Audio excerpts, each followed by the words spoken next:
Praise be to Jesus and Mary. You're listening to Returning to Catholic Roots in a New Age World, a podcast hosted by Holly and Mandy. Let's begin our show. Hello, everyone. Welcome back to our podcast, Returning to Catholic Roots in a New Age World. My name is Holly, and as always, I'm joined here by my mother, Mandy, and we'll begin our episode by saying, Jesus, meek and humble of heart, make our hearts like unto thine. So my mom thinks she's funny, and she just saluted as I said her name. There's nobody here but me and you, Mom. I know. Nobody can see. But I always just feel like it's funny. You say, joined by my mother, Mandy, and I never say anything. She just likes to silently salute. I guess now that's her thing. But anyway, so yeah, happy to be back this week, and excited for another week of Catholic Roots in a New Age World. Right. We're getting ready. We're having a Church Bazaar. Garage sale. Garage sale. Right. Garage Hasn't sale. been a bazaar. I don't even know. Do people even use that term anymore? Bazaar? Well, they used We had them all the time back in the day, but yeah, when we were just a meager group of people. Yeah, 30 people. They were pretty intense too. Yeah, but I'm just saying, like, do you ever see the word bazaar? Like, we weren't the only church having them.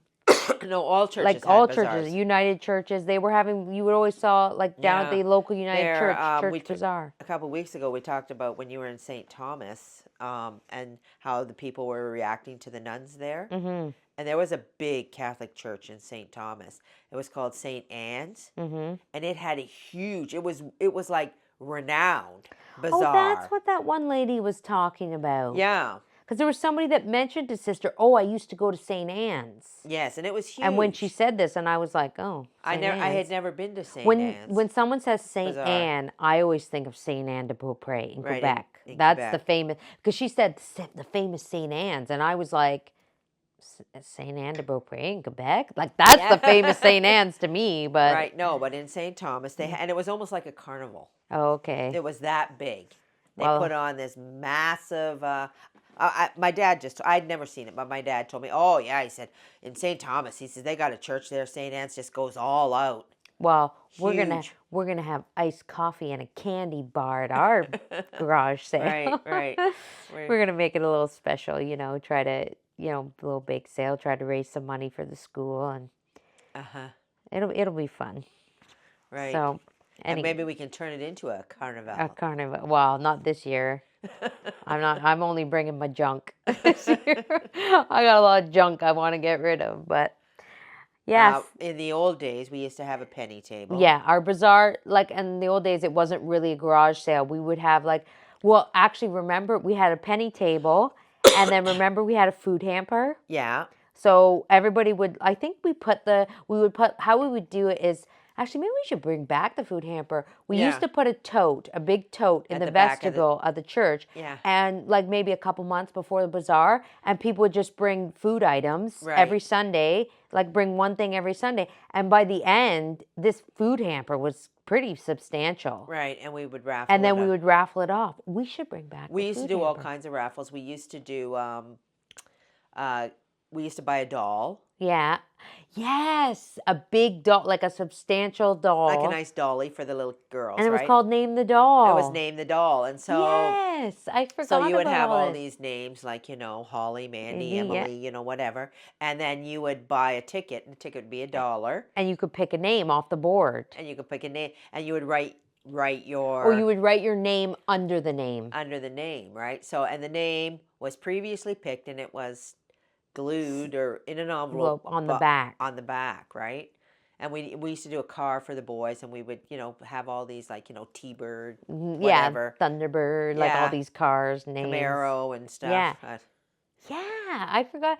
So that's so funny because, like, now we're giving everybody, here's some fundraising ideas for people that are listening for your church, I want to tell you. We should bring these back. I want to tell you how extensive this penny table was, too. So what we used to do was we used to go and get donations. And I'm going to tell you what people don't really understand. This was 4 ladies running this.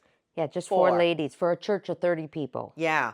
Yeah. And so we had a standard drafted up letter, Yeah. and my aunt would go around and she would take it around to all the businesses, and they would give donations. Like the grocery store would give a $25 gift Gift card. certificate. Dairy Queen would give a cake. Cake, an ice cream So cake. we would get all these certificates, and we would, put this on the penny table, and we would also, like, as people brought in their junk, sometimes there was stuff that had never been used or still in a package, or maybe a really nice ornament or Yeah. something, and we'd say, okay, that's worthy to be on the penny table. Right. So we would put it on the penny table. So it was all donations from but we did a lot of work. And of course, how it operated, like we were explaining this to a lady just last night, how these penny tables operated. So, and my mother, this was my mother's thing. So she would, cut up tickets. We didn't buy tickets. This is how intense this was, okay? So she would 1 to 50. So each person. Are you sure it wasn't 1 to 100? No, it was 1 to 50. Was We it? gave them Okay. 50 tickets for $1. Oh, I'm saying she had 100 envelopes though. Oh, she had more than 100. Like, Oh, really? I'm telling you, the penny table was so good. It was the main draw For the bazaar. for the bazaar. And Like people would come back each year because people would of the come penny back table. year after year after Year. year, and for the meat pies I made, Yes. right? But they would come to do that Well, penny table. just this little side note, I'll tell everyone listening. This is my childhood, okay? The penny table was my childhood, and there was only my mom, so our family, so my siblings and I, and another family of kids Right. in the parish. Right. 2 families of kids. That's it. Yeah. So my siblings and this other family of siblings. And we loved the penny table, and we would save money, and we'd buy tickets, and we'd try to convince people to give us money to buy envelopes. Like we'd always go, Grandma, can I have $1 to buy an envelope, right?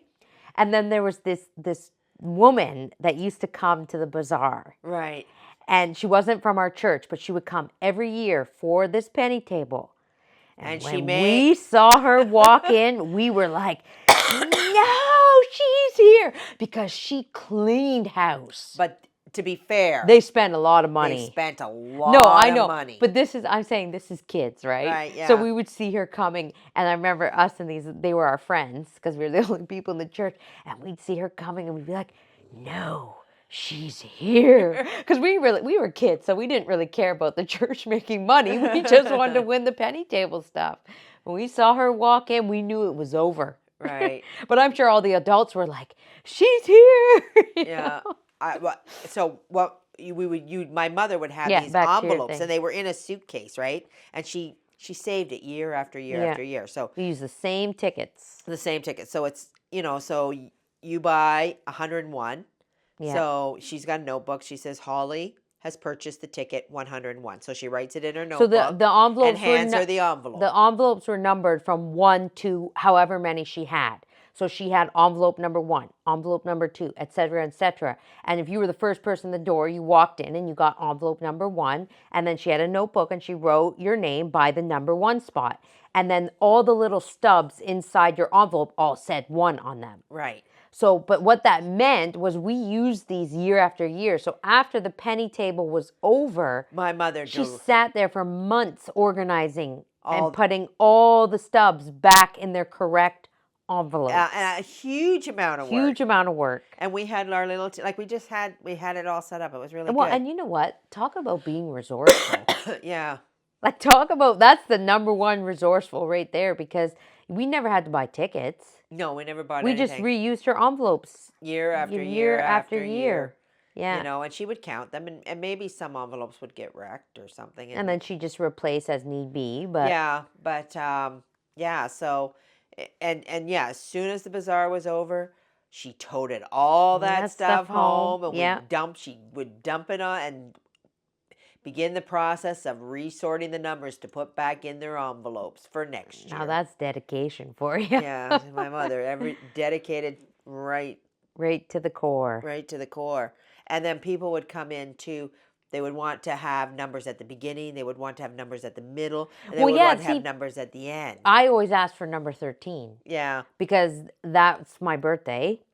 I'm born on the 13th, and I always consider, like, some people don't like it if you're superstitious, but I was never superstitious, and I wanted 13 everything. Right. So I'd want to be first there. Grandma, give me number 13. I want number 13. Yeah. And my cousin is born on the 13th, and my sister is born on the 13th. So we always fought For for the 13. 13th envelope. Yeah. Me, Ronnie, and Sam. Like, we always were like, Sam wasn't always there every time, but me and Ronnie were constantly duking it out who could get to grandma first to get number 13. Yeah. It's funny. These little things you forget over time, you know? But, and we had a very extensive bake table. And I did Yeah. all of that baking. Yeah. Yeah. We did all these meat pies. The meat pies Baked became goods. very famous. Yeah. And so people would come year after year. So in our own little way, we were St. Anne's, except on Yeah. a really small Just scale. on a smaller scale, but we never noticed. Yeah. We thought it was incredible as kids. And the kids would run around, and so people Sell come tickets in for the with- food hamper. Yeah, get people to buy. Buy the See, tickets. we didn't really make the money on the junk. No. I mean, the people did buy stuff. No, they did. They bought a lot of stuff. But the problem with the junk, I'll tell you what the problem is when you have a garage sale. Yeah. Is the very first year you have a garage sale and you're counting on parishioners to bring stuff, you get a good chunk of Whole stuff. stuff, yeah. Right? But then the next year, well, I Kinda dries gave up. you all my junk Yeah, last it year, dries right? up. So it starts to dry up. So then you Yeah. have to be, but we were creative. We would find junk other places. Like when people were giving away stuff. And Yeah. I know there was an apartment building that they had a room where if you didn't want it, you'd put it in this room and then people could take it. Yeah. So I would like, oh, this is where, and because I was looking after a woman that was there, so I would Oh, take, that's right. I would remember take that. her stuff. Yeah. I'd say, well, this could be used on the penny table. Yeah, yeah, yeah. And I would, or not the penny table, but the junk. The sale. garage part of the bazaar, garage sale part of the bazaar. Yeah. Yeah, so it was really good, and it was good memories, and it was Yeah. kind of like a little mini carnival of Yeah. sorts. Oh yeah. One time we did make candy apples. Yeah. That's Your right. grandpa made candy Yeah. apples. Yeah. And Yeah. for those who don't know, I do have a bit of a carnival background. She grew up as a carny, traveling Canada I was very in little. the circus. No, I'm just kidding. Yeah. Fits right in. Anyways, yeah. So these are just some ideas. If you're listening and you're like, you need some ideas for fundraising for your church, or these are good ideas. I want to bring back the food hamper now that I think about it. Yeah. But anyways, so yeah. Shall we dive into our book, or Well, I guess so. unless you have anything else you want to No, add? it's been a very Been a very quiet, docile week. it's been a very quiet. We're school starts. We got one more week here. I know the Americans, I think they're back in school now, Yeah.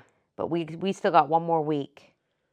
Like, one more? There's only one more? yeah, we have One and we a have to half. finish up this week, Right. and then we have all of next week. We're still off, Yeah. and then they go back on the Tuesday. Yeah. So, So- I'm always excited, even though I Yeah. don't go back to school.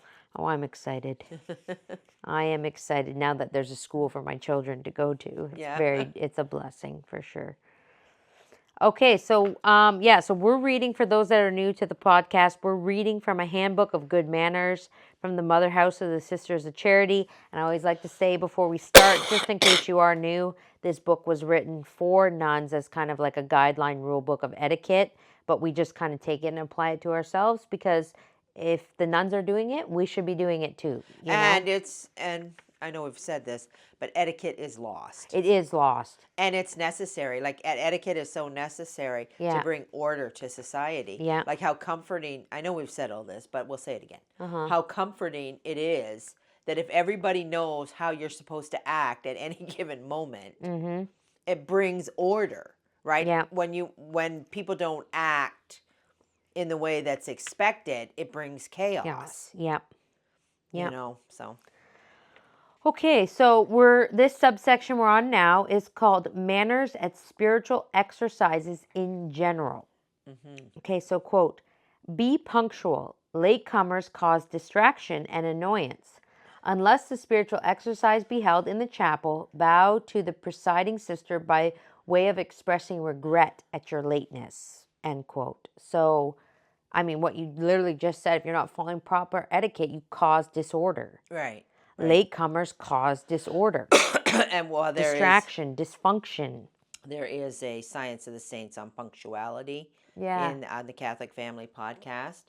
Well worth the watch if you would like to go and watch that, about how to why it's actually important. Yeah.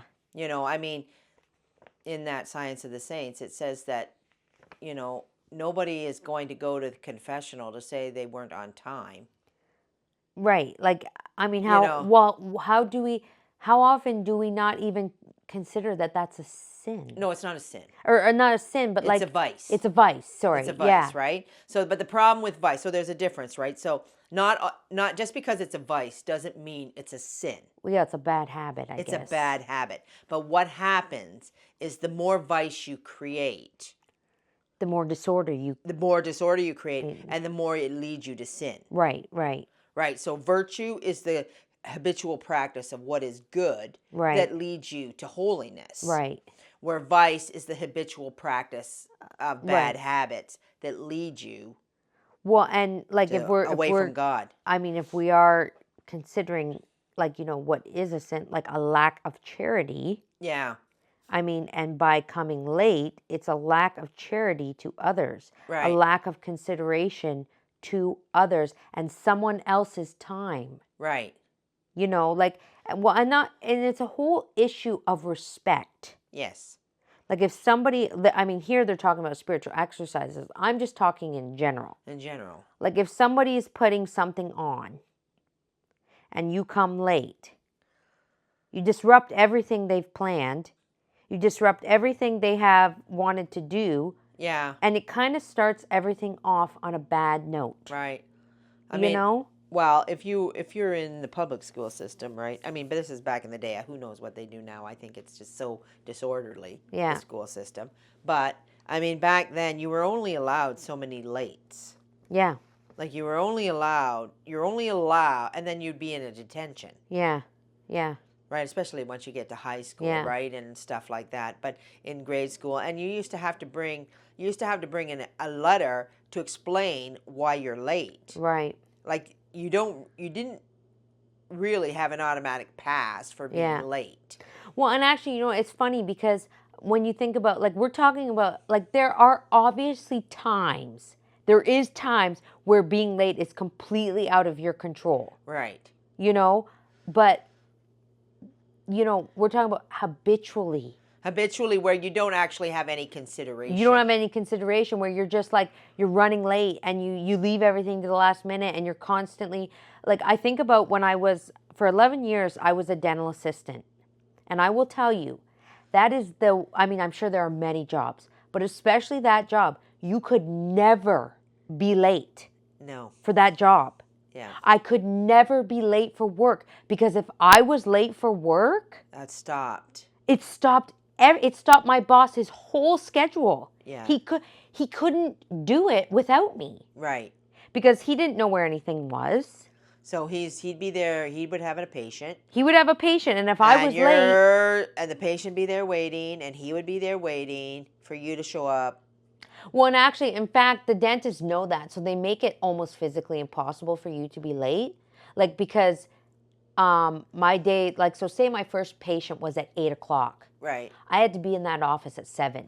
Right. My shift started at 7 because I had to make sure all the instruments were ready. The room was set up. Yeah. Unless, of course, I set it up the night before, But they knew, like, you got to be on time, because if you're not on time, you set my whole day off on the bad foot, Right. And then we're behind the whole day. And I know, well, like, if we go back, so you're teaching school, right? Because I did teach school too. If you're here and you're trying to instruct a class, and then someone comes in late, it's disruptive. A lot of times you've missed the most important part. Like, well, like if there's, say we have the women's meeting at the church, right? Yeah. The most important part of the women's meeting is the prayers. Yeah. Is the confraternity. Yeah. It's confraternity. Yeah. Is the women praying together for the salvation of the souls of their children. Mm-hmm. Well, if you miss the prayers, you've missed the most important part. Yeah. That's the whole point of the confraternity. It is the whole point. To pray for the children. To pray for and the children, mothers. So anyway, and it, you're just setting yourself up Yeah. for a lot of disorder in your life. Well, and not only that too. It's like then you also become known as the person that is habitually late. Yeah. Like, and it's like you're always that person that's always aggravating people. Yeah. And I mean, it's not really about that per se, but I mean, it is just like I always think, why do you want to be that person, Yeah. Like, do you ever, like, I know there was a period in my life, and I'm just speaking from experience here, where I didn't care. Yeah. I didn't care. Yeah. I was selfish. I was, and I was late for things all the time. Uh-huh. But deep down though, Yeah. I will tell you, I always felt The letdown. the letdown and the That you've let unease people that I've down. let people down and I felt that awkwardness. And I'm going to say almost in a way shameful.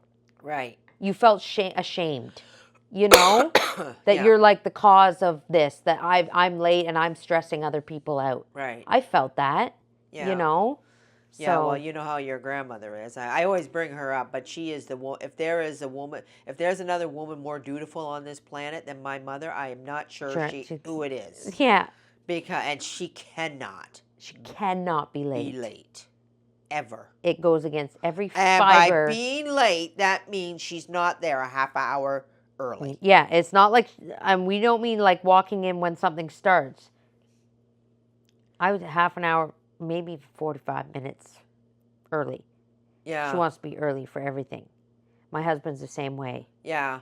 I mean, and people joked about it. Oh, there's the Antoines, 45 minutes early for everything. Thing starts at 11. They're here, Like we heard it all the time. Yeah. And to the point where he would rush me along for things, and I would have to say, Jamie, what are we going to do? Sit in the car for 45 minutes? It doesn't start. Like, whatever we were going to. But he didn't care. He would rather sit in that car for 45 minutes than walk into anywhere late. He's like Grandma. If he has to go somewhere late, he doesn't want to go. You're done. You're done. He's like, I will not go. If I cannot be there early or on time, if I have to walk into somewhere late, I'm not going. I feel like, was it last week? There was something, the men were going to a baseball game at the exact same time. Choir, practice, right? So my son and my mother have traveled in the same car to go to the church, and my son made my mother late. Yeah, and she... Well, were you just on time, or was she late? We had just started. We had barely got through one song. I feel like that was the first time she's been late in like her entire life. She's never been late for choir practice. Livid. Even to the point of the following week, she said, I will not be late for choir again. And she makes comments about how someone made her late. It's just, like I said, it goes, when you are a person who's perpetually on time, it goes against every fiber of your... And you have to ask yourself, why can she be perpetually on time? Right. What makes her so different than another person? Because it's a learned discipline. They say, well, this came up, or I couldn't help this, or baby pooped his pants, or well, I will say that if you're habitually late, you always have an excuse. Yeah. But the problem is that you're always habitually late. Yes. So when you're giving people your list of excuses, they don't care. They don't really care. And I mean, that's just a fact. That's not me being mean. That's just a fact. Right. And what I would say was, so what? You tried to fit all that in the last 2 minutes before you were supposed to leave the door? It's that, and because what I will say is watching my grandmother for, how old am I? Whatever, 30 years. Watching her she is disciplined. Yes.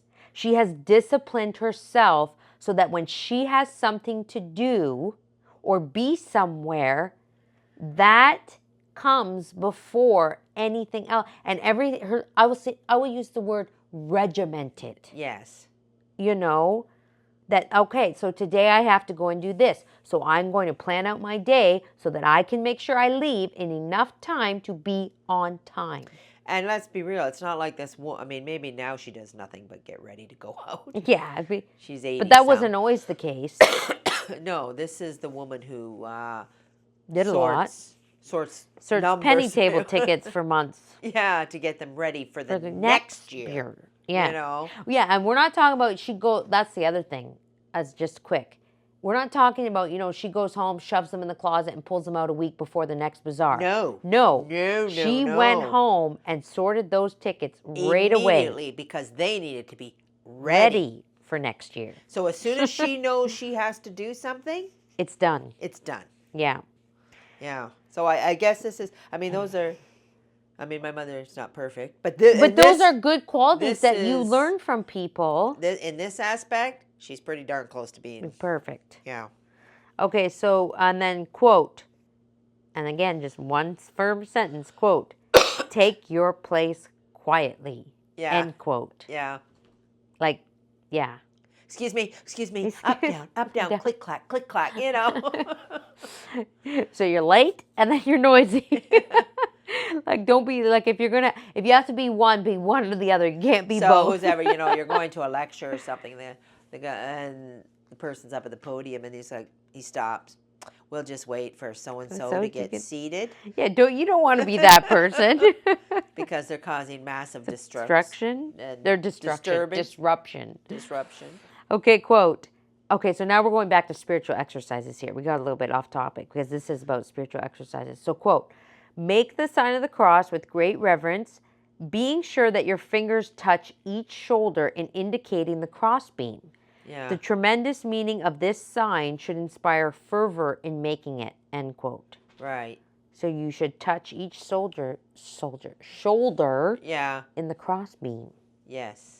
You should actually touch your shoulder. Not go. I mean, how many people don't even, Yeah. Well, I heard a priest, and this touched me. I heard a priest say in a sermon once, and you know what, to be honest, I don't even remember which priest it was. Touched me that much. But no, because it wasn't the priest, it was his words. That when he said that if we, like, the power of making the sign of the cross and doing it slowly with great reverence. Right. Sometimes can be more powerful than a prayer. Yes. You know what I mean? Like, just making every time you make the sign of the cross, it should be done with the utmost reverence and respect. Every time. And there should never be a time that you just, quickly sign yourself. And the little kid, I noticed the other day, I can't remember what kids it was, and I wanted to stop them, but they're sticking their hand in the holy water, using the wrong hand. Yeah. And, doing whatever they're doing. Doing whatever. And I'm just like, okay, we need to listen. We need a little just lessons here on the sign of the cross. These kids need some lessons. I think they were some of mine, but, but anyway, so if you have children, take the time to teach them how important that is. How important it is, and to use the right hand, too. Yeah. Yeah. Okay, so, quote, recite the community vocal prayers reverently. Do your utmost to keep in unison with the other sisters, both as a tempo and pitch of voice, end quote. That's very good. Tempo and pitch of voice, because, there have been many times, it is very hard to pray in a group of people. I will say that. Yeah. It is very hard to pray in a group of people. But think about it. If everybody was cautious of how they were praying, yeah, I think it would go a lot smoother. And I think, you sometimes have people that want to, go off to the races, as I say, and set their own speed. Well, you have to be considerate that you're praying with a group of people, and you can't take off to the races. You may have to slow your voice down, or you may have to speed your voice up. Right. You can't drag the prayer either. Yeah, you have to. You have to be considerate of those praying around you. And you really have to be in unison with whoever the leader is, I think. Right. Yeah. You have to try your best to. People in our family are very loud. Yeah. Like we're loud. Yeah. We our voices are loud and they carry. When I was I was told the other day, I was like, "Why are you yelling at me?" Somebody said that to me. "Why are you yelling at me?" And I'm like, "I'm not yelling. I'm just talking." Yeah. And he's like, "Oh, it was my husband actually." I'm like, "I'm not yelling at you. I'm just talking." And then I said to him, and I felt a little. Go ahead. She's got a cough. Sorry about this cough, guys. She's trying to suppress it. I I don't know what to say anymore. That it just won't go away. It just won't go away. Anyways, yeah. So he's like, and I was a little ashamed because my response back, I was like, listen, if you don't know that I'm not yelling after how many years of marriage, I don't know what to tell you. Because and then I'm like, and then I thought in my head, no, Holly, that is not like, that is not. You should have taken that as a little humbling, like, maybe you are too loud. Right. Like if somebody's asking you, why are you yelling at me? Yeah. Maybe you are a little too loud, you know? Probably are. My dad was really loud. Yeah. And he always, I remember. You're holding that way too far away, I think. Oh, okay. I'll put it back on. I took my mic off because of the coughing, and I feel like I'm just coughing into this mic, but now Holly's complaining about where Well, no, it's like you're holding it out here. I just want to make sure they can hear you. That's anyway, my father, I remember your brother having people over, and my dad was there and whatnot, and he said, why is your grandfather yelling? Why is he so angry? Why is he so angry? And my son was like, what? He's not He's angry. Not angry. That's just him. We were just used to it. Like, that was him. He was, what's the word? Boisterous? What's the word? You know what I'm trying to say. He said everything with great gusto. Gusto, yeah. And everything was... I mean, we're very dramatic, too. Yeah, we are dramatic. Animated. Maybe a little too dramatic at times. Animated, yeah. That's why people... we don't sometimes have to go to the circus. We are the circus. We bring the circus with us. Anyways, but we do have to work on it. Okay, so also quote, read so as to be heard. This note refers to the noon gospel as well as to the community spiritual reading and the evening reading of the slate and meditation points, end quote. So, I mean, to put that in terms for us, I would say if you're in charge of getting up and reading something, read so as to be heard. Like, don't hold the book in front of your face and, like, mumble. Don't mumble. Like, you're reading something to somebody, make sure they can hear you. Yeah. I mean, I'm going to say, though, that's an acquired trait, too. Like, you have to be taught that. Yeah. I mean, and if as an adult you weren't taught that, then maybe it's time to learn. Because, we all do public speaking, obviously. Yeah. We're doing this. We do this podcast without a second thought. Yeah. And you do presentations all the time. I do presentations all the time. Your daughter is... the perpetual MC for every school function. Yes, because but this has been taught. Yeah.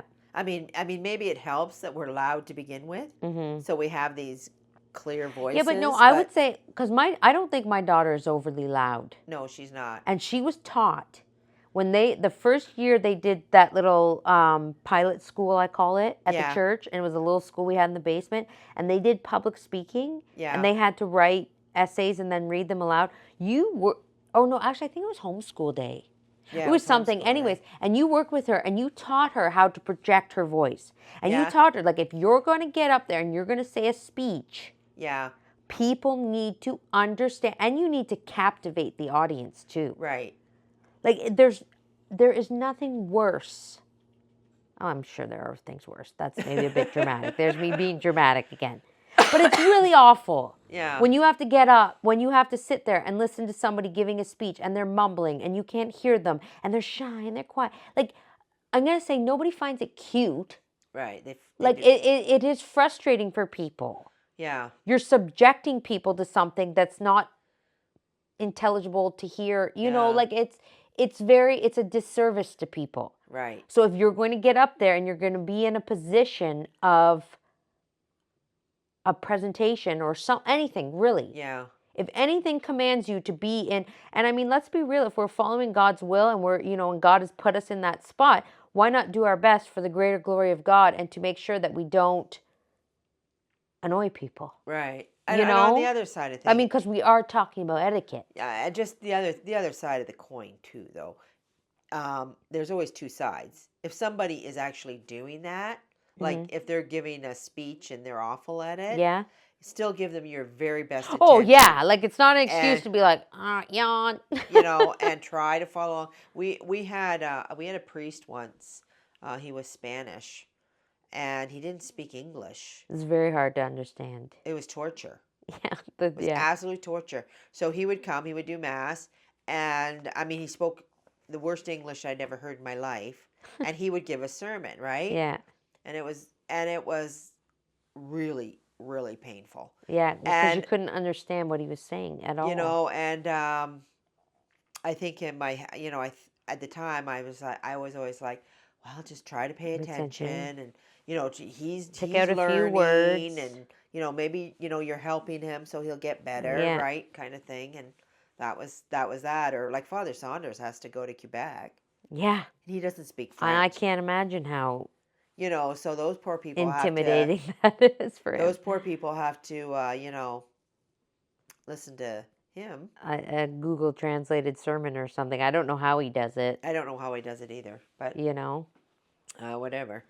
It's what So it is. it is always, these are always less, everything's But yeah, like you said, there's two sides. So if you're the person that has to be subjected to that, it doesn't give you the pass to be rude about rude it. about it. You still have to be kind and charitable and generous and Yeah. just accept that, hey, well, I got to sit through this and You I'll know, try to pick a few things out of it if I can. God's will be done. God's will be done. Yeah. But if you have to present yourself, you need to Well, work on, and you need the to do the your other side of best. that, there's a virtue there of like diligence Yeah. and um I can't think of the other virtue that I'm trying to think of off the top of my head, but that a responsibility Yes. to do your best in Right. everything you do. Right. To not just sit back and go, well, I can't do this, so I'll just get up there and whatever Yeah, it's happens, it's happens. also it's also fortitude. Yeah, the strength and the perseverance to It's the strength to get up there and do what you have to do, even do. if you're no good at it. Yeah. Like, even I heard a thing once where Dolly Parton didn't like her own voice. Like, Really? she couldn't stand listening to herself. Yeah, You were a and singer. no, I know, and a very successful one too, right? But she when she was first started out, she sang with some guy. I was listening to her story once a long time ago, but she said she didn't like the way she sounded. Yeah. And the guy that she sang with said, "Listen, you gotta make yourself listen to yourself, Yeah. and you gotta accept it." Well, actually, you know what? It's funny you say that because that is it's funny. I wasn't a singer, so I was like, "You're a singer," but I'm thinking of my own childhood. And when we were kids, my grandmother always had a video camera out. Yeah, She was always videotaping, yeah, right? And when I was a kid, I had a very husky. husky, gravelly voice. Yeah. I hated. Oh, did you? Mom, it was like I never told anybody this, but it was actually like what do you call that when kids have like a traumatic? It was almost a little traumatic to me when I saw Grandma with the video camera and I purposely tried not to talk or get caught on the camera. Yeah, Not when I was really little, but I'm going to say maybe around like 7 or 8. yeah, And and I was like, because I could not. And then when we all sit around and watch the videos back, yeah, I would shudder. yeah, When I heard my voice, I'd be like, "Oh my gosh, Holly, stop talking. This is embarrassing. Stop talking. Your voice is so bad. yeah. Like so bad. I thought my voice was so ugly." Oh no, I liked And it. then I grew up and I don't know, like, and then I just I started public speaking and homeschool and Yeah, then into high school and like public school, homeschool, and then a little bit in high school, drama and stuff like that, doing plays. And then I went to a job. And it was this stupid liberal job I had. Well, I wrote DIY articles, but the place was very liberal. So the people were a little kooky, like yeah, they were young kids. And this woman said to me, and I'm sitting there working and I'm talking to somebody who's sitting beside me. right. And she's sitting at a computer Yeah, behind me. And I'm talking to this girl. And she all of a sudden turns to me and she says, "Excuse me." And she interrupts our conversation. And I'm like, "Yes." And I didn't really know this girl very well. Like, we weren't friends or anything. yeah, She's like, "I just got to stop you right there." And I'm like, "Oh my goodness, what did I do?" Right? yeah. And she's like, "Your voice. I don't know what it is about your voice, but you should read like children's novels on tape or something for kids to go to bed. You just have the nicest voice I've ever Yeah. heard. And I was like, my gravelly, like, here she thinks I can put children to sleep. I don't know if it's just the way I was talking. Like, I don't know. But she was like, you should do books on tape or something. And I was just like, really? Because I hated my voice. Yeah. I No. hated it. Well, when you were little, you would talk, and then people would look at you, and Like, they'd say, does that kid smoke a pack of cigarettes? They would, yeah, exactly. They'd say, "She got a cold." I said, "No, that's her No, voice." that's her voice. You know, but I liked I it. always thought it was very nasally and like No, it was husky. husky. Like yeah, my I guess. voice is right now, but on a little child. You know. Now I'm like, because as a kid I knew it, but I can't hear it myself anymore. Yeah. You know, so I should go Well, back. the other thing too is we're both used to listening to ourselves. Right. And that's what I did. I had to force myself to just be like, no, everybody wants to watch the family videos, so you're just gonna have to accept that this is your voice and move on. Right. You know. I mean, and look at who's more successful than Dolly Parton. No, I know. For singing. And she she didn't want to hated listen to her own voice. Yeah. You know, like, I guess she was wrong. I guess she was wrong. You know. Okay, so good. Okay, quote. Take every precaution to avoid dropping things during spiritual reading. These accidents may be prevented by carefulness. End quote. I mean, and to that effect, I would say, let's put this back into being in Mass. Don't drop your books. Be careful not to drop your books. And who drops more books than children? Right. You know, they put them on there Well, and go, bang! And I mean, but that's the thing. It's like, those are your moments too to teach your children. Yeah. Don't just let them drop their books and move on. Like, you got to teach. No, we don't. We're in God's house. We're in Mass. We have to be reverent. Be careful with your books. I mean, all our kids know you don't make noise. No. You know, so when they're little and they drop a book and they get the evil eye. Well, you know what's funny? During our childhood, I don't know who bought them for us, but we had these dolls. They were called church dolls. Yeah. And they were cloth, and there was not a hard face on them. Nothing hard. Nothing hard. Who gave those to us? Grandma and Grandpa, they bought them in, I think, New Orleans. New Orleans, yeah. They were called church dolls. They were specific dolls that little girls could bring to church that wouldn't make noise. Yeah. No noise. Yeah. We never brought them to church because we never brought dolls to church, but they just thought that was such a cute thing that there are these things called church dolls. Right. Because I think about it and you see a lot of kids come in with little dinky cars and toys sometimes, and you're like thinking, that's going to make a lot of noise, like, and I mean, I get it. I'm not dissing any parents. I get you got to keep those little kids, like, and I'm talking really little, like toddlers. Yeah, yeah. You have to give them little books or something to do to kind of try to keep them quiet.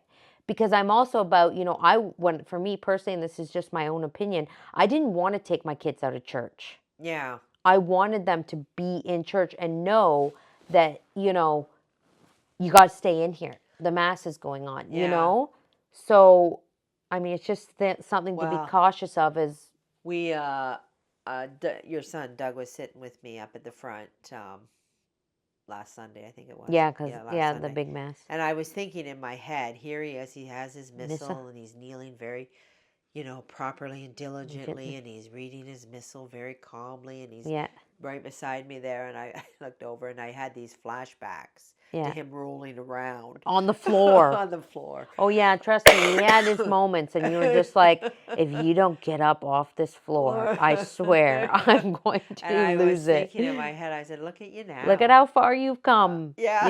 Well, I mean, that is the one thing I will say, I made a very important thing to tell my children was the page turning. Yeah. If they were flicking their pages, if my son, like, because he's had a Marian missal for a long time. Before he could even read, actually, he wanted that missal. Well, he's all about the things. The things, right?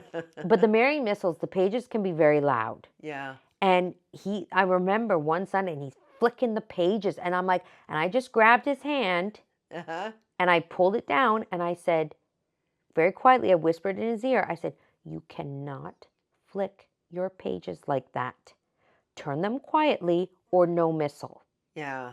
And then and that's all it took for him. Yeah. I mean, that it may not be the same for every kids, but like, I mean, I'm just saying, like, these are the things. If you notice your kids doing annoying things, Yeah. you have to stop them. Yeah. You have to stop them, or they're not going to know. I'm just going to take And that. then these things become habitual. Right. And I'm just going to take that one step further because that's what Jordan Peterson says. I know we're talking about Yeah. mass, but I'm going to take it out of mass for a minute. And just in general. And just in general, he says, don't let your children do things that make you hate them. Yeah. Right? And that's basically doing annoying things. Yeah. So not only because that's what happens, you allow your children to have these habitual habits Yeah. that grate on your nerves. And if they're grating on your nerves as the parent, chances are they're they're grating on everybody else's nerves. So don't allow your children to do things that are going to make them disliked. Yeah. And I mean, that's what when you say, well, we're raising children. No, we're forming children. Right. Like, we're not raising children, we're forming children. And this is part of forming your children. If you don't tell them they're annoying people by flipping their pages, they're going to keep doing that. And then, like I said, it's going to become the way they just do it. Right. You have to nip these things in the bud before they become habitual things. Right. So, quote, stand and bow to mother or the presiding sister to apologize for noise made by falling articles or other causes, end quote. So if they're in their spiritual exercises and they drop a book, they have to stand and apologize. Okay. I don't know if we could we will implement that. We can't implement that, but but okay, quote. Oh, sorry. I didn't see the subsection here. We're going on to now manners in our employments. Right. I guess for nuns that would mean the little jobs they have to do, I guess. Well, they're teachers. They're Yeah, nurses. yeah, that's true. That's true. I forgot. This is, what year is this? 1953. Okay, quote. Good manners, as well as Christian virtue and the obligations of religious life, require that you show every mark of respect and courtesy to your principal, superintendent, and associate workers, religious and lay. Yeah. End quote. So you have to pay attention to the hierarchy. Yeah. If your principal is a lay person, you don't get to say, well, I'm a nun and you're just a lay person. And I mean, we have to take that into consideration too. Who's above us in the hierarchy? I know I go on about it, but it's so important to find your place on the ladder. To understand where you are on the ladder. Yeah. If you understand where you are on the ladder, you will always know how to behave. Yeah. Like when to practice submission, which is a virtue. Yeah. And when to be authoritative. Yeah.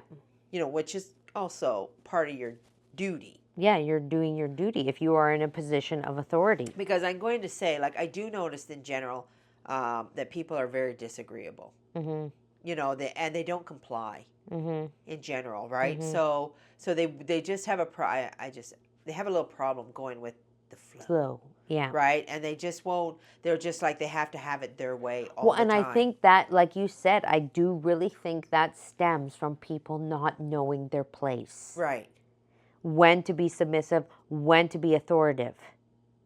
Like, I mean, and you have to understand that if there is somebody blatantly above you, and in a position of authority, and you don't submit, I mean, obviously we cannot sin. Right, okay. But if somebody in a position of authority is asking you to do something, and you combat them over something so simple, that's a problem. Yeah. That's a major, major problem. That means you're disagreeable. And you're disagreeable. And then by doing that, these are all the things that we talk about that contribute to disorder and chaos. You create chaos by not following the rules and doing what you're told to do. And I find, and I know sometimes I'm a little bit hard on mothers. Yeah. Like I feel like I am. I'm always like ditching on the mothers. Yeah. But it's because you're in charge of raising these children. Yeah. You're in charge of that, right? Yeah. So if you get it wrong, you're going to pay. Yeah, your children will. And the one thing that I do notice is it's a tendency for mothers to go, I'm the mother. Yeah. End of story. I say what goes when it comes to my I kids. say what goes and what doesn't go. End of story. Yeah. And that's not entirely true. But you know what? That's, and since we are talking about returning to Catholic roots in a New Age world, that's a falsehood of the New Age world. Yes. You're the mother, you're the boss. Nobody can tell you what to do with your children.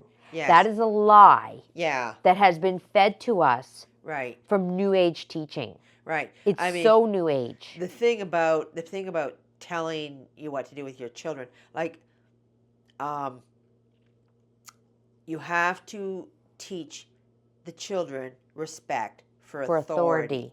So in order for you to teach them respect for authority, you have to have respect for authority. How are the children supposed to respect authority if you don't? And I'm going to tell you how that comes back and slaps you in the face too, right?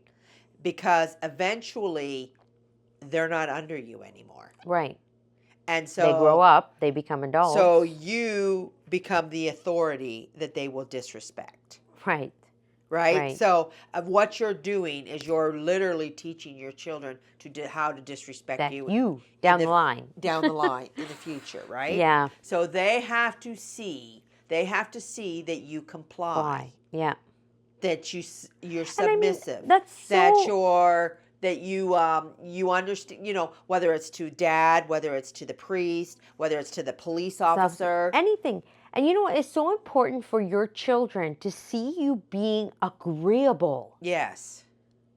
Like you are setting an example. They need to follow your example. They need to learn from you how to behave in society, how to behave at church, how to behave in the parish. Yes. Any situation, they need to follow your example. Right. So if you're setting the example of disagreeableness, yes, your children are only, ergo, going to be disagreeable themselves. Right. They're not going to have any respect for authority. They're not going to have any respect for authority. And especially as young kids, they're going to be like, and other adults too. Like the thing about it is, back in the day, like when this book was written, mm-hmm.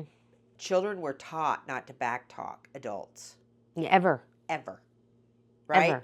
Not for any reason. So if an adult said, go sit over there. Yeah. The child went and sat over there. Well, now it's, you're not the boss of me. Yeah.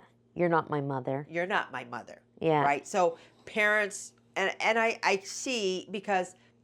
And again, this is run by fear mostly, right? That, some adult is going to say something to their child that they don't like. And I'm going to say... And be a bad influence. Or whatever, right? And I'm going to say that's all very like... That's it. That's very likely. That's very likely. Yeah. But you have to say, you have to be more... You have to say, I'm the influence for my child, not that person. Not that person, right? But you have to teach them that, like, well, here's just an example. Like, I had an uncle, who was very outspoken. Yeah. Very, very, and harsh, too. Yeah. He was harsh. Like, you didn't go around, like he'd cuff he you wasn't up the the back warm, of the head. fuzzy uncle that was like, oh, Uncle so-and-so is here. Yay, jump on piggybacks. You know, like you come up to the table and grab food, he would whack your hands. Yeah. He would smack you across the head. Yeah. Like, you wouldn't think obviously... This is back in the day. As children, we knew not to do that or we'd get smacked by him. Yeah, everyone was like, oh. Don't act out around Uncle so-and-so. You'll get the cuff. You'll get a cuff. Kids learn these things. And he was not afraid to tell any kid anything. No. Like, you come in and you see that wouldn't fly now. No, absolutely not. It wouldn't fly. Like, Well, because there's another adage from the New Age that says, you can't tell my kid what to do. Right. That is so New Age. I'm the only person that disciplines this child. Well, then maybe your child shouldn't have had his fingers all over the food. Maybe you should have been up here doing your job. That's what he would have said. Well, and it is just a way of the world, but it does, like for myself personally, I know I will avoid having to say anything to anybody's child. Yeah. If I can, because it's just something I just don't want to even go near. Right. Because but the mother doesn't take it. right. She doesn't take it. She will not take it. She will, and she'll tell you right to your face. Yeah. Get away from my child. You have no right to say anything to them. Yeah. I mean, maybe they won't, depending on who the person is. Right. They might not say it like that, but they will, They might say something that you'd be like, oh, okay. But, I mean, myself personally, I think it's a huge, huge mistake. But it is a huge mistake, and it is a huge problem. And I'm just saying that's why you see so many kids out of control and so much chaos. Yeah. Like when you go places and there's chaos. Right. And I'm not talking about church. I'm talking everywhere. The grocery General, store, dollar store. the dollar store. That's why you see so much chaos, because we live in a world where no one's allowed to tell a child anything but the parent. And I'm talking about, I'm not just talking about church. I'm talking about the clerk at the dollar store. Yeah. Little Timmy's trying to take a lollipop. Or they're mucking in the gum. Or they're something mucking at in the checkout. gum, and the checkout lady goes, And she has to "Excuse stand me, there can and you look." not do that?" And then the mother rips her head off. Yeah, don't you tell my child what to do. I've seen it. I have seen it too. You know, like, so we have to be mindful of these things to make sure that, sometimes maybe, and I'm saying for myself too, like if somebody says something to my child, not to take it so personally. Yeah. And just go, hey, well, Dougie, you shouldn't have been doing that, I guess. You upset, because let's remember, there is a ladder, and that adult is above my child. Yes. So. And there's a respect that's due there. Right. And I'm not talking about if an adult says something weird and kooky to your kid. Yeah. I'm talking about if an adult says, hey, can you not touch the papers at the back of the church, please? You're messing them up. That's just a weird random example. I don't even know. Yeah. Say there's some flyers there, and Dougie comes in and he decides he's going to manhandle them all. Right. And then so-and-so says to my son, please don't touch the flyers at the back of the church. Don't take that personally. Don't get defensive about that. Yeah. Well, I did take it personally. Once a woman came to my door to complain about my son. He was in grade 1, and he did something. He's bad. Yeah, and anyway, we won't get into details. Well, he was a dumb kid. He's in grade 1. Anyway, when they left. I don't mean, sorry, I should rephrase. I'm not saying he's my brother. I'm saying what he did was really dumb. He was not a dumb kid. I didn't mean that. It was a little bit mean. It was mean. To another kid. It was a stupid decision, is what it was. And so anyway, when she left, he was in so much trouble. And I said to her, I didn't exactly get along with this woman. Yeah. So I said, if you ever bring that woman to my door again, and so, but he was the one definitely in trouble. Oh, yeah. And even like my dad said back in the day, like, you could not dare get in trouble from the nuns. No. At school. Yeah. And I think we've said this before, because his father did not want to hear from a nun that his son was misbehaving. Yeah. That was the worst. It was the worst. So it was like, no, you come home to my house, I'm in if I thought I was in trouble at school, I'm in 3 times as much trouble when I get home. And I'm going to tell you, the schools don't have that support anymore. Right. The schools do not have that support. No, they don't. They do not have the support of the parents. If the parent, if this child gets in trouble at school, the parent is mad at the teacher. Like, how dare... Not the child. Not the child. Yeah. How dare you, and ladies, these are serious issues. And these are the issues that will bite you when you're dealing with a 20-year-old. Right. Because you have not taught them to respect authority. Mm-hmm. And you fall, as a mother, you fall under the blanket of authority. Right. So what you're literally teaching your children is not to respect you when they become adults. They will have no respect for you. Yeah, it's not, they're not going to go, well, she's my mom, so I respect her, but nobody else. Yeah. That's not how this works. That's not how it works.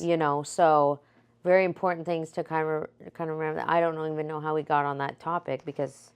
it was something I Oh, courtesy to the principal and the superintendent. That's what, because we were talking about the ladder. That's right. yeah, and how important it And is. how And important it I is. feel like I might talk about the ladder every podcast we Right. have. But I will just say before we wrap up here, because we're at an hour, and I think so we might just jump back into that sub-subject from the top next time, because we didn't really dive into it. But I will just say too, that is also why it is so important to teach, not to know where you are on the ladder, but to teach your children where they are on the ladder. And throughout their whole life, like, carry that with them. Okay, now, and I don't mean like literally sit them down and go, okay, you're here, I'm here, Yeah. but like in little ways You teach your can child about how you act. And about how behave. you act, and show them where they need to be respectful. Well, I Yeah. mean, they need to be respectful all the time. But I mean, like with certain people, like in school, in church, Yeah. in social settings. Yeah. You teach your children where they are on the ladder, and you do not let them go above the rung that they're on. Yeah. It is a disservice to them. You don't put them on pedestals. And you don't put them on pedestals, because they're not. Yeah. They are on the rung they're on, and we all know that in today's day and age, it is a massive problem where the children are being put on pedestals. Right. And also, you can't let your children flip people off. Like, you know how... Flip people off? Well, I don't mean like flip people off, but you know how they say out of the mouths of babes? Oh, I don't know who's letting their kids run around flip people. But you know, what they do is they say little cute things. They get little and then those get glorified. Those get glorified. Like, Yeah. oh, they told so-and-so they were Yeah. obnoxious, or Yeah. like, who are you to say this? But Like, and then you fall back on that adage, out of the mouths of babes, and you laugh. and Yeah, you laugh, I know what right? you mean. Yeah. Yeah, you're a slob. You Yeah. know. Oh, little Timmy, he just told says him- it like you it know, is. he says it like it is. He told him he was a slob. Yeah. You know, no. No, you can't. Yeah. No child ever gets to talk to an adult like that. And trust me when I say this, if you don't implement this, It will get worse and worse. it gets worse. Yeah. Right? And so eventually they're telling You off. They're telling you off. Yeah. You You know. know. Yeah, it just doesn't work. It just doesn't work if it's like, well, I'm only respectful to my mom, and I'm just this way with everybody else. That doesn't work. It doesn't work. It doesn't work. And well, it's not. It shouldn't, because it's a vice. It's you're allowing your children to Run amok. And not practice virtue. And not practice the virtues. So. Yeah. So I guess we'll leave it there, and then we'll hopefully. Oh no. Oh no, what? Maybe we won't be back next week. Why, We're what's going next week? away. Oh, we are going away. Yeah. Well, maybe we'll try to do it Sunday or something. Maybe we'll try and see if we can squeeze it in before we leave. But if not, I always like to say, just in case we aren't, In case we don't squeeze it in. Sometimes it's okay to have a little break, isn't it, Mom? I don't know. I'm a little bit like your grandmother. I know, and the numbers got to be sorted. It's a little annoying, but anyways, no, I'm just teasing. But anyways, yeah. So regardless, we hope that you have a very blessed week. May our Lord bless you and Our Lady guide you always. And Saint Teresa, pray for us.